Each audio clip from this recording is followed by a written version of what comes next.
To Olexiy Goncharuk to tell us some numbers, what is Ukrainian market currently, because of their perfect research that have conducted. So can you then give us the second presentation on it?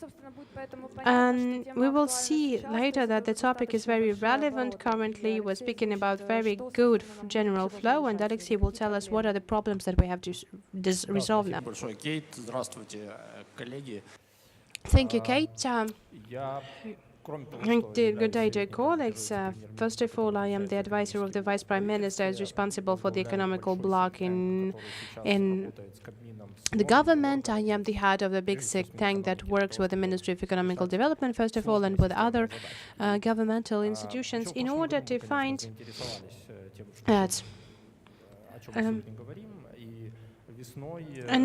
but we're quite interested with our colleagues from the market this spring. We have conducted the research on to try to think of what is the best document, what can we provide, what can the document that can be an informational background for the further discussion. The numbers you're about to see on the slide is some of those numbers, some of those figures will be quite obvious, some of the figures will be doubtful, some numbers that we've reached based on our expertise, and that is the numbers we're founding on, because we are mostly the advisory board for our governments, for our authorities, and we're trying to show them of what we believe, what is the most logical and adequate framework for the behavior with crypto markets.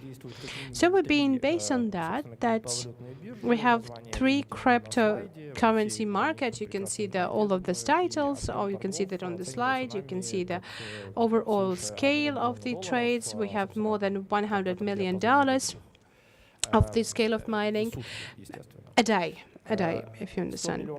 100 million a year. That's the mining market.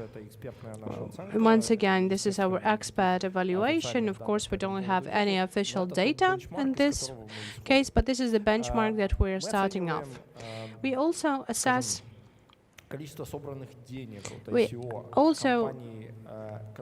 We also assess the ICO for the countries that have the rooted in Ukraine or belong to Ukraine, about $100 million in 2 years. This is the volume of the market, as we believe is now describes the crypto market of Ukraine, if we speak of crypto market of Ukraine as a part of the global market. This is something that the benchmark, the background that we're starting off, and when we start evaluating further. But then again, I would like to say of something that my colleague has mentioned, the colleague from Lithuania has mentioned. This is a typical behavior model for Europe, so there's nothing new about it. And very good that in this case, they're still holding on to the best regulatory practices. Because banning or limitation is just only one model for the behavior of the state. The other model is like, what is the preferred behavior from the market? What kind of behavior we want to reach from the market? So this sandbox is actually the help for the market to get developed in the right direction. And we do believe that these soft tools are very important, and they are the best solutions for the crypto markets. There's also the discussion can be placed in 2 spheres, and I do believe that what do we want to underline? We can discuss we can discuss a long time what the crypto market is going to be in the market, whether we have to engage the capital creating the competitive conditions, or should we have to be very careful. What we cannot afford is not to find a common solution.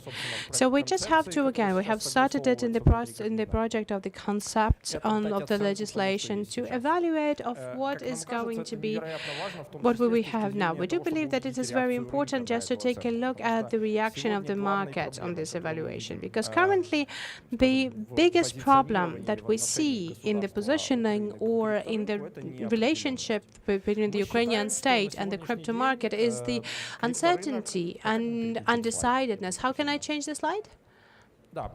Just please, can you just please change the slide? So what do we believe? What do we believe that now the cryptocurrency is the non-material asset.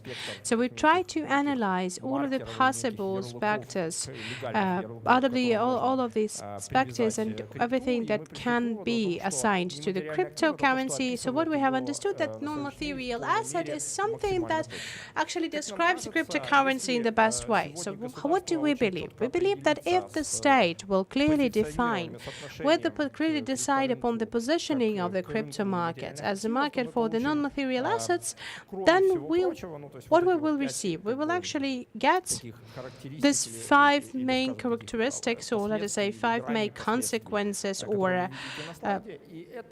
5 main consequences and impacts that are going to be beneficial for the crypto market, not because the players will be able to forecast, but they will also react on that.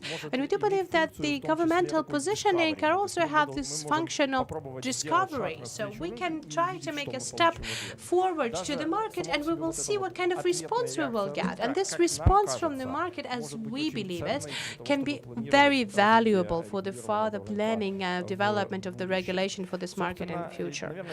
And I do believe that it's most of all what I wanted to say to start. I do believe that we will have a discussion with colleagues on that also. And I will just like our technical